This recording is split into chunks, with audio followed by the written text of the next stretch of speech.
P for promo में खुशामदीद। जी तो viewers, drama serial कष्ट जो है वो बहुत सारी खुशियों को पखेरता हुआ और बहुत सारे गमों को झोली में डालता हुआ अपने इख्तिताम को पहुंचा।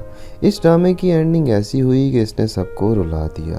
लेकिन उसकी तरफ जाने से पहले मेरी आपसे रिक्वेस्ट है कि अगर आपने अभी तक हमारा चैनल सब्सक्राइब नहीं किया तो सब्सक्राइब करके बेल आइकन को भी प्रेस कर दें ताकि ड्रामा से रिलेटेड अपडेट पर वक्त आपको पहुंचती रहें।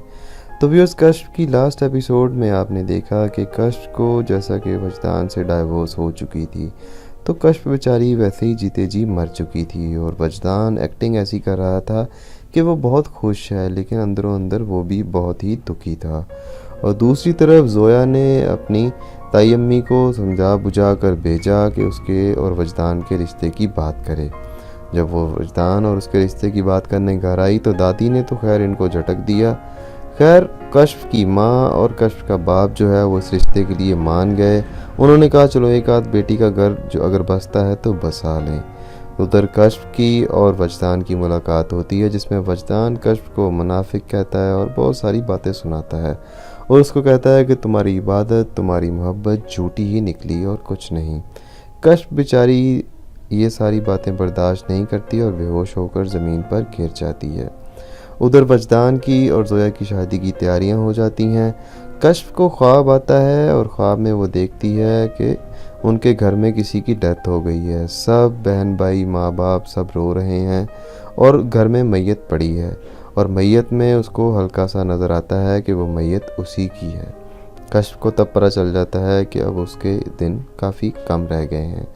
तो दूसरी तरफ वजदान की शादी जोया से हो जाती है। जोया बहुत खुश है कि उसको अपने मनपसंद का शौहर मिल गया है, लेकिन वो ये खुशी चंद लम्हों की ही होती है।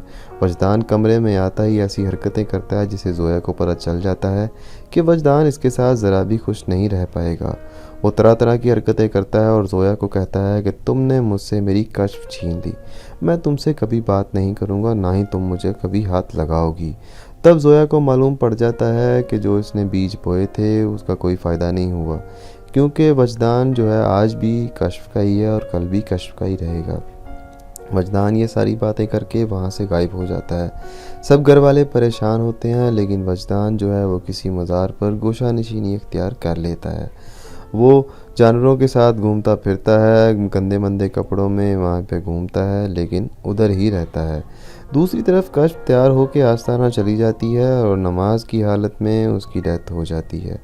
जब उसकी डेथ की खबर सारे पीर खाने में पहुँचती है तो सब लोग अश्कबार हो जाते हैं। कश्फ जो है वो इंतकाल हो जाता है और जब कश्फ का जनाजा जाता है जनाजगाह की तरफ तो वजदान उसको कंधा देता है। यूं हुई कश्फ ड्रामा सीरियल की एंडिंग, और ये किसी लिहाज से भी मेरे ख्याल में तो हैप्पी एंडिंग नहीं है, क्योंकि जुल्म करने वाले यानी इम्तियाज़, शाजी और जोया के साथ तो कुछ भी नहीं हुआ, जबकि नुकसान हुआ तो हुआ भी वजदान का और कश्फ का, जो दो लोग ही सच्चे थे इस ड्रामा सीरियल में। आपके ख्याल में इसकी एंडिंग अच्छी हुई या बुरी? अपने कमेंट्स में सेक्शन में अपनी राय से ज़रूर इज़हार कीजिएगा। ड्रामा की दुनिया से फ़िलवक्त इतना ही। मज़ीद ड्रामा प्रोमोज़ के लिए पी फॉर प्रोमो को सब्सक्राइब करके हमारे साथ जुड़े रहें। आपका शुक्रिया। अल्लाह हाफ़िज़।